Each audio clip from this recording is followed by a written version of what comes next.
preso em Lisboa na manga do avião por fraude, branqueamento e corrupção. 3 dias à espera de medidas de coação e agora sei lá quantos mais por prevenção. Porreiro pá, nada porreiro pá. E para presidente já não dá, não é mesmo nada porreiro pá. 20 milhões no banco e casa em Paris. Recebi uma herança, mas que mal eu fiz. Pobre António Costa fica por um triz. A Manuela Moura Guedes deve estar feliz. Porreiro pá, nada porreiro pá. Portugal tem o Zé, Portugal tem o Zé. E o Zé está preso, e o Zé está preso, e o Zé está preso, o Zé está preso. Eu continuo teso, eu continuo teso. Portugal tem a casa pia, Portugal tem a casa pia. E os putos a sofrer, e o Zé está preso, o Zé está preso, o Zé está preso. Eu continuo teso, eu continuo teso. Portugal tem a face oculta, Portugal tem a face oculta. O Armando com a vara, os putos a sofrer. O Zé está preso, o Zé está preso. Eu continuo teso, eu continuo teso. Fizeste tanta merda e foste apanhado. Vais fazer companhia ao Ricardo Salgado. Roubando, roubando, roubando, roubando. Foi o Freeport Offshore e os milhões que foste desviando. Desviando, roubando, roubando, roubando, roubando. Isto não é tangas, eu estava na manga e fui para a prisão. Foram aplicadas aos arguidos as seguintes medidas de coação. José Sócrates Pinto Sousa, medida de coação de prisão preventiva. Dizem que há um esquema de correio do qual eu faço parte. Tenho um advogado anafado que diz não quer que o filmem porque fica ridículo ao entrar no seu smart. Quero sair daqui, ir para outro lado qualquer.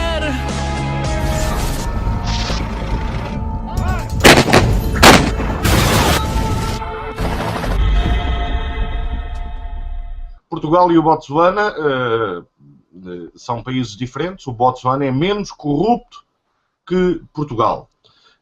Felizmente que as notícias sobre corrupção que ainda andam para aí não afetaram a imagem exterior do país, porque pelos vistos ela já é tão má, que não se pode afetar muito mais. Frederico Duarte Carvalho. Eu não sei se o estudo da percepção da corrupção foi feito antes ou depois da detenção de um ex-primeiro-ministro sob suspeitas de corrupção. Portanto, se calhar, acho que foi antes, não sei se tinha tempo. Portanto, aí subíamos, ou descíamos, não sei, aquela coisa toda. Bom, pois é, aquilo é um ranking de percepção, porque a corrupção tu não a consegues sequer contabilizar na sua totalidade. É apenas assim aquela ideia que nós temos olhando de cima, aquilo está mesmo corrupto. E então, pronto, mais o primeiro, se tu vais lá ao estrangeiro e dizes, eu sou de Portugal, então e o que é que aconteceu em Portugal recentemente? Olha, houve um primeiro-ministro que foi preso por suspeita de corrupção. Vocês são mesmo corruptos. Não, o Presidente da República diz que as instituições estão todas a funcionar. E tal. Pronto, mas aquilo, o partido dele já deve ter levado uma porrada, tudo. Não, o partido dele dizem que é o próximo que vai ganhar as eleições e até com maioria absoluta. Mas isso é porque o partido dele já o esqueceu e já, de certeza, já limpou toda aquela gente toda. Não. É que o novo futuro primeiro-ministro era o ministro da Justiça, dia 1, e depois ministro da Administração Interna. Pronto. Percepção é isto. É a percepção que as pessoas têm lá fora quando nós contamos factos verídicos do que se passa cá dentro. Agora, nós sabemos que o nosso ex-primeiro-ministro é uma pessoa inocente, até prova em contrário, que isto é uma grande cabala. Sabemos que os futuros líderes putativos do PS não apagam da fotografia e não renegam o seu passado, mas são pessoas que se projetam para o futuro, de mãos limpas e de transparência, e que a justiça e a política, que é da política. Portanto, e que o Presidente da República é uma pessoa que sabe pôr as instituições a funcionar acima de qualquer suspeita também. Há anos, portanto, acima de qualquer suspeita. Isto nós sabemos.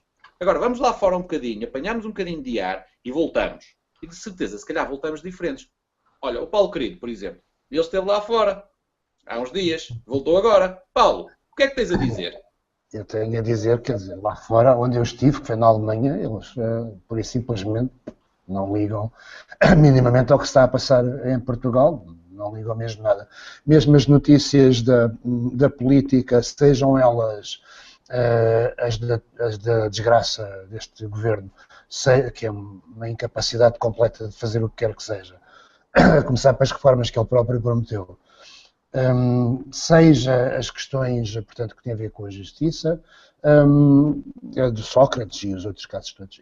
O Sócrates sim, chegou minimamente e tal lá fora, mas nada disso tem a mínima importância para aquilo que hoje em dia conta, que são os mercados. Os mercados estão-se marimbando nisso tudo. Querem saber se há guito ou não há guito, se vão pagar ou não vão pagar, como é que as coisas estão a correr financeiramente, isso é tudo o que eles querem saber. Portanto, estes índices não servem de todo em todo para a imagem que Portugal projeta do ponto de vista, portanto, daquilo que hoje em dia interessa, que são os mercados. Portanto, por aí, meus amigos, esqueçam. Quanto ao resto, estas coisas não alteram a percepção lá fora, eu não acho que alterem. Depois, agora, vamos falar destes índices, não é verdade? E, portanto, aqui Portugal subiu 2 lugares, o que é sempre muito bom, não é? Subir. Eu recordo que, por exemplo, Angola, Timor-Leste caíram, Angola caiu 4 pontos, Timor-Leste caiu 2. Brasil melhorou um pouco mais do que nós, melhorou 3 posições. Eu não acho que estes índices valem o que valem, enfim, valem pouco. Ora, eu estou perfeitamente de acordo que estes índices não valem nada, porque estes índices não levam em conta a corrupção em Portugal. Em Portugal corrompe-se com robalos e com caixas de vinho. Não se corrompe com dinheiro, não é? Em Portugal, eventualmente, corrompe-se com promessas de compras e recompra de ações a um valor elevado. E em Portugal, aliás, a corrupção está ao nível em que um antigo deputado português e líder parlamentar é acusado quase sozinho de deitar abaixo um banco que era todo ele cheio de robalos. Portanto, a percepção da corrupção em Portugal pode ser a percepção sobre o ridículo, chamemos-lhe assim. O ridículo da corrupção vista pela justiça, o senhor recebeu robalos, mas era só uma caixa. Não, mas isso é crime. Pronto. E a justiça vai nisto e deixa as pessoas dizer aquilo que quiserem. Neste caso, por exemplo, viver em casa de um amigo é óbvio que não é corrupção. Ou receber dinheiro dos pais ou da mãe não é corrupção. Não é mesmo. Quer dizer, nisto não há mal nenhum. A questão não está, julgo eu, na discussão dos robalos. Nem na discussão do, por exemplo, se há corrupção ou não quando se tem um banco da família e se saca o dinheiro todo para se proteger a família e os amigos na última semana em que se tem o banco da família. A questão está no comportamento social de cada um de nós. E está na pequena corrupção, isto é, a sociedade portuguesa tem propensão para a corrupção? Eu acho que tem. Eu acho que tem propensão para a corrupção, ó só guarda. Deixe lá isso, ó só guarda. E depois embrulha-se a nota. Vocês lembram-se como é que as avós davam notas quando eram os aniversários e quando se vinha da terra, que era, dobravam a nota toda e depois faziam assim, a nota muito pequenina, que aquilo não dava jeito nenhum para receber, nem para agradecer. E isto é a nossa pequena corrupção. Ora, a nossa pequena corrupção, com estes jovens que andam aí a pular nos partidos, que são quadros ineficazes e fraquitos, quando eles chegam lá acima, também querem dobrar a nota, não é? Para agradecer à malta e também recebem notas dobradinhas para agradecer o favor, mesmo que não seja necessário. Ora, uma cultura corruptiva é isto e nós vivemos numa cultura corruptiva. Quanto à percepção internacional, eu acho que a percepção internacional sobre Portugal só não muda porque ninguém olha para Portugal. Então, isto é uma espécie, os agiotas olham para isto a dizer, o pobrezinho ainda tem 5 tostões, tem, paga, não tem, a gente já lhe dá cabo da vida, Frederico.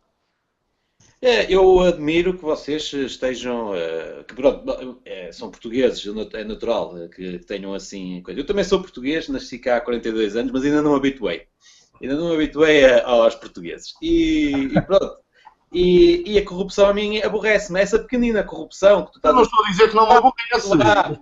E para lá, eu não digo que não me aborrece. Paulo, pronto. A corrupção existirá sempre como uma espécie de... preciso ver a definição de corrupção. A grande corrupção, a baixa corrupção. Eu há dias estive a ouvir, eu devo estar influenciado também por uma pessoa do Porto, também sou do Porto, chamado Paulo Moraes, que, portanto, lidera, é um dos líderes do Gabinete de Transparência, e que há dias ainda estive a ouvi-lo, e ele dizia, portanto, a corrupção não é a notinha, não é o roubá-lo, a corrupção é comprar um terreno às 3 da tarde e às 5 da tarde ele já valer 10 vezes mais, com o aval da Câmara, por exemplo. Mas é a mesma coisa. Sim, sim, mas isso é... E depois, a questão é que a corrupção, a dívida do país, de acordo com dos números que ele apresentou, 75% é do mercado imobiliário, portanto, é da corrupção. Nesse sentido, eu estou um bocado preocupado exatamente. O que é isto? Que tipo de país é que nós estamos a construir? Onde parece normal dizer, não, isso é o pato bravo, é o gajo esperto, a gente votou neles, rouba mas faz. Esta do rouba mas faz é extraordinária. E há pessoas que são eleitas com isto. Isto sim. O povo é corrupto, nesse sentido. É um povo corrupto. Completamente. Sim. Mas é uma questão de educação. Não é porque são maus, não é por maldade. Eu percebo os portugueses. Mas é porque eles já foram tão fustigados, tão cansados, que acabam por ver isto numa normalidade. Fazia bem, de vez em quando, viajarem um bocadinho. Não é que os outros países fossem menos corruptos. Não. A corrupção existe em todo o mundo. A corrupção existe em todo lado. Agora, a tal questão da transparência, a tal questão da educação, é uma questão de educação. Quer dizer, existe corrupção na Holanda, existe também um holandês, hoje neste momento deve estar a fugir à multa que vai apanhar com a polícia. Mas se calhar existe outra questão de educação em que uma pessoa diga assim, com certeza, eu conduzi mal, eu tenho a noção de conduzir mal, ok? Mas há se calhar muitos sítios onde as pessoas não apanham tantas multas como cá, porque se calhar têm uma outra percepção, porque não sabem que não vão safar-se com a corrupção, portanto, têm mais cuidado a conduzir. Portanto, são esses pequenos gestos do dia-a-dia, de baixo, mas também há a corrupção que vem de cima e que mina o de baixo. A corrupção não é o de baixo para cima, é assim, a lutar com a corrupção de cima para baixo, contamina depois tudo de baixo, que depois é o grande chefe corrupto, que depois leva com que o pequeno empregado, para se safar na vida, e a questão é essa, para se safar na vida, tenha que fazer esquemas. E isso não é corrupção em si. A grande corrupção é aquela que vem de cima. Esquemas, isso existe em todo lado. Vamos havendo educação e transparência. Bem, em Portugal há uma coisa que é certa. Nos outros países não sei, mas em Portugal é uma coisa que é certa. A corrupção e os corruptos são sempre os outros. Eu, jamais. Porque tu, jamais. Eu e os meus amigos... Nós, corruptos, não. Mas... Estás a querer dizer alguma coisa com isso do Jamé para as próximas semanas? Não. Mas olha, vocês sabem, há um estudo que foi feito há pouco tempo, da Fundação para a Ciência e Tecnologia, sobre a corrupção, e que chega a uns dados muito interessantes. Por exemplo, nas áreas onde há menos alfabetização, a tolerância à corrupção é maior.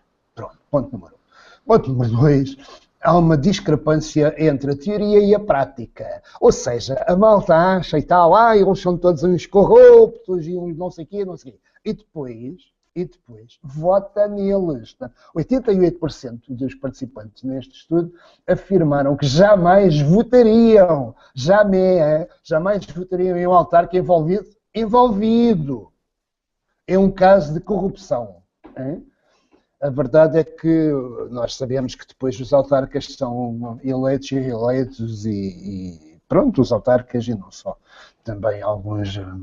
Mas pronto, os portugueses, a corrupção é suborno. Eu vou transcrever só um bocadinho. A corrupção é suborno, alteração, sedução, isto é um texto poético. De acordo com o estudo, o problema da corrupção em Portugal, além de questão legal, é de cultura cívica, pois a sociedade ainda estaria muito firmada na satisfação de suas necessidades básicas. Desse modo, o tipo de corrupção a que Portugal é propenso foi construído socialmente ao longo do tempo através da troca de favores, robalos, simpatia, prendas e hospitalidade não sendo necessariamente assentado, isto é brasileiro, na troca de dinheiro e de decisões. Necessariamente, não é? Já, em alguns casos, é em trocas de dinheiro e até de decisões. Pronto. Mas esta razoa toda é para dizer uma coisa.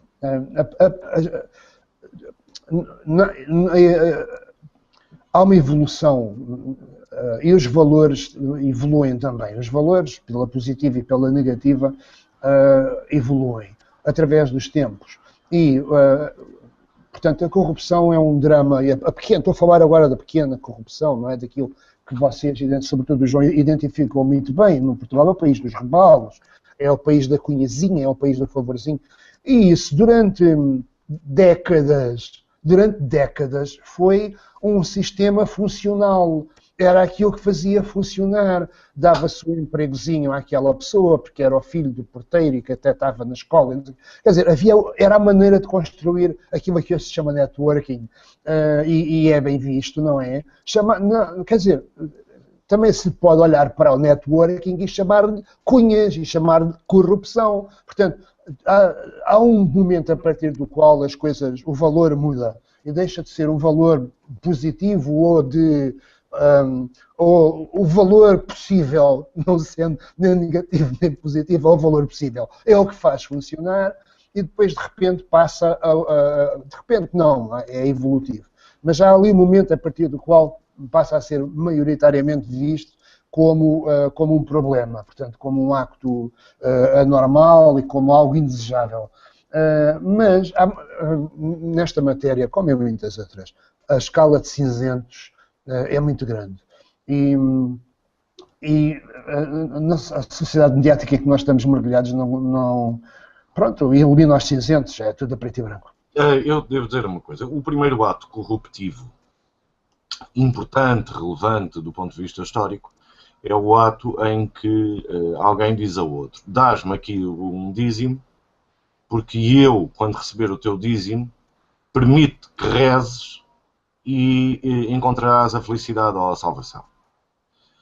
O corruptor e o corrupto têm um papel fundamental na regulação da sociedade através, obviamente, daquilo que são as religiões, porque há alguém muito carente, chamemos-lhe assim, que crê, que acredita, que entregando dinheiro a outrem que lhe está a prometer a salvação pode ser salvo. E isto é um problema que tem milénios, não tem séculos, não tem décadas, tem milénios. A sociedade regulou-se, enquanto os sistemas legais não eram suficientemente fortes, regulou-se muito através deste tipo de interações. Portanto, é óbvio que existe no conjunto da humanidade, com exceções, mas principalmente na zona do Mediterrâneo, uma propensão para esta corrupção, porque ela está enraizada do ponto de vista sociocultural. Portanto, é natural que as pessoas hoje continuem desfazendo-se da questão religiosa na questão social. Como dizia o Paulo, networking não é mais do que a minha salvação em troca do dízimo. Aliás, os senhores 10% não são desconhecidos à justiça quando vão à procura dos corruptores, e corruptos vão sempre à procura onde é que estão os 10% da obra, da empreitada, do favor. É muito difícil acabar com a corrupção numa sociedade que está ensinada para isto. Ora, o que não é difícil é nós termos juízes treinados e um Ministério Público treinado para identificar a pequena corrupção e a grande corrupção, tendo-se tornado impolutos. Conto-vos em 30 segundos a história de que havia juízes que chegavam ao Algarve e a primeira coisa que tinham em cima da mesa eram ofertas dos grandes hoteleiros do Algarve. Mal à chegada, nem havia processos contra eles, e isto já lá vão mais de 20 anos ou 30, portanto já prescreveu esta tentativa de corrupção a alguns juízes que, indo de outras partes do país, tinham logo o melhor whisky, o melhor champanhe, os melhores convites, os melhores quartos que quisessem aos fins de semana. Portanto, quando o juiz que recebeu isto ou os juízes que receberam isto se queixaram, e foram vários, foram mandados calar pela própria magistratura, dizendo-lhes: epá, não faças ondas, porque não sabes se vais ter um caso deles. E este caso, com 20 e tal anos, E demonstrou à saciedade, quando foi contado numa sala em Lisboa, onde estavam dezenas e dezenas de pessoas, como é que os juízes se comportam também perante a pequena corrupção. Ora, daí para mim, não é? Portanto, nós vimos há milénios com este tipo de comportamento. É óbvio que estamos em 35º ou 37º, entre 170 e tal. Muito bons estamos nós, porque nós devíamos andar era com sacas de arroz, como se anda em Moçambique, para se fazer 200 ou 300 km, temos de dar sacas de arroz à polícia que nos manda parar e que nos diz que o farol da esquerda é mais brilhante que o da direita, portanto, o melhor é pagarmos em arroz. Notas finais? Nota final, só para concluir o que o João diz, nós somos todos humanos e temos falhas. E como tal, de pagar o dízimo para obter a salvação e para pelo menos limpar a nossa alma das falhas humanas, até é um bom negócio. São 10, não são 20. Paulo. A minha nota final é para dizer, eu penso que o New York Times, que é aquele grande jornal mundial visto como uma referência, e é uma referência, está a despedir 100 jornalistas, portanto está a cortar, a reduzir 100, está neste momento a dar umas boas indemnizações, mas a verdade é que está a cortar 100 cargos editoriais, 100 jornalistas que vão para o olho da rua. 85 já foram, talvez os outros 15 vão também negociados, se não forem negociados serão despedidos. Já tinham assim lá tantos? Já lá tem para aí 900. A minha nota final vai para uma preocupação que eu julgo que é de milhões. Miss Bumbum está internada e luta pela vida porque introduziu halogénio ou colagénio ou não sei o quê nas pernas. Pronto, esperemos que a moça se safe, porque Miss Bumbum é das notícias mais vistas em Portugal. E o interesse deste país por Miss Bumbum e seu halogénio importado, a mim não deixa de me espantar. Um abraço. Abraço. Portugal tem os submarinos, Portugal tem os submarinos. O país a ir ao fundo, toda a gente a pagar. O palito a fugir, olha o Rabas a mentir. E agora descobrir-se a Oliveira dela, Costa e a Tranca já se foi. E o dinheiro nem o vejo, depois de errado o cavaco. E o Godinho é que paga, o Armando com a vara. Os putos a sofrer, e o Zé está preso, e o Zé está preso. E eu continuo teso,